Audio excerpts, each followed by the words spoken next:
Hi, How are you? I'm great. How are you?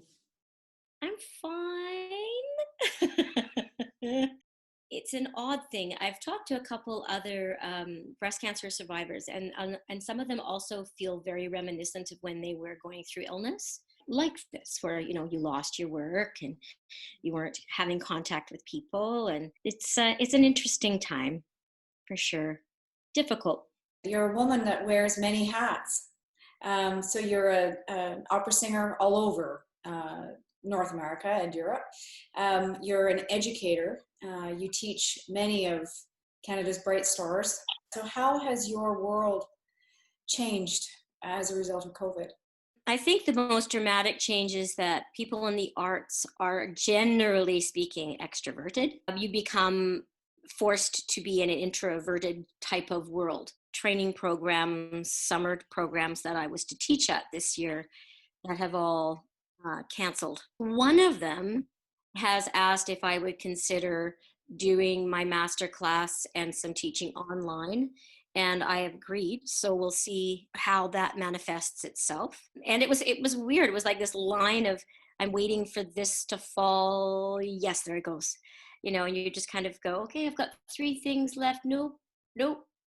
And it was bizarre because the last one, it was like three things in one day. I knew it was coming, but it was difficult to see. And I think it's not so much for me the being out there and doing it, it's the arts in general. If I'm training people, I'm training them to go into this field. And if this field has been disrupted by COVID, how long does this disruption go on for? And how do we come back from it? You see them losing their opportunities and you realize that it's very devastating. Those are the things kind of wake you up in the middle of the night. If I was performing away and my students wanted contact, then I would often do lessons online. So I have done it. It's simply not ideal. Some of it actually online you can still see, and if you know your students physicality well because you've taught before, you'll get a sense of, I've heard that in your sound before. Did you just do this? There is light. So for example, if I pull my head forward, this gets dark. So then I'll go, I think you're pulling forward. I can see a shadow. So you start to look for shadows, trying to describe what you want them to physically feel or be aware of. It's a wonderful skill to have. Part of my teaching technique is to say, how did that feel? Mm-hmm. So it's always been trying to empower the person who's producing the sound to identify it themselves.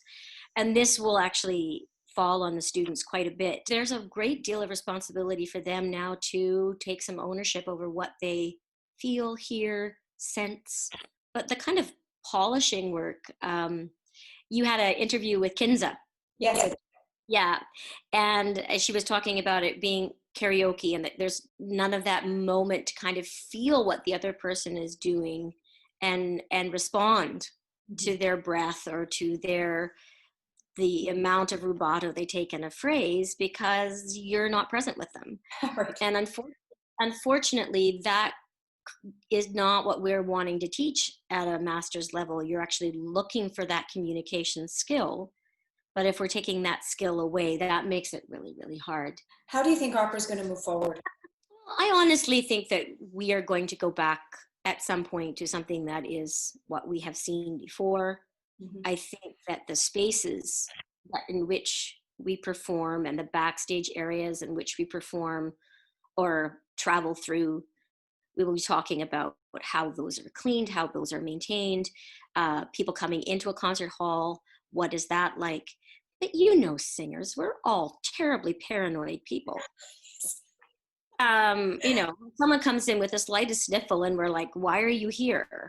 Mm-hmm. Well, yeah. You know, even in my studio for teaching, I don't come here if you're not feeling well.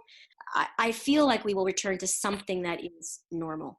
We can't proceed in an industry of collaboration, music making, need for storytelling in astronaut suits.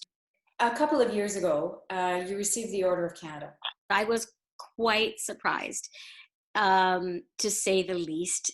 I was listening to the answering machine and it was this message. Maybe there's some event on this summer they're hoping I'll sing at or something. So I called back and yeah, it was very fun. Is there anything on your artistic bucket list? When I brought my scores home from the university and I was putting things out on my piano, I put out Hamlet. I've always wanted to sing Constanze in Die Entführung aus dem Serail. And I don't know if I could do a Manon, but I would certainly I love Massenet. Having been someone who's sung everywhere around the world and in the most sought after opera houses like Scala, or what would your advice be to younger singers who are standing backstage in that moment before they make their debut?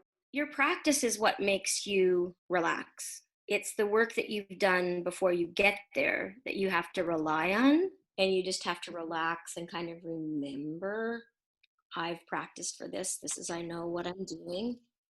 What's your favorite woman to sing? Your favorite lady? I like a lot of them. You know, character who's probably combines the two things I love to do that's real and honest is daughter, the daughter of the regiment. Singing Lucia is my close second, I think. I've had a very full career. I'm very thankful for all the things I've been able to do. What do you think artists can learn from this COVID experience? Patience, that they can motivate themselves. What are you going to do when you get out of COVID? I will very much enjoy teaching in person. We know we'll come out the other side. This too shall pass. You look beautiful, and I'm just so happy to hear your voice and spend some time. Next time, hopefully, we can do it in person soon. I hope so, and I look forward to it. I can't wait. I will. You take care. God bless. Bye. Bye.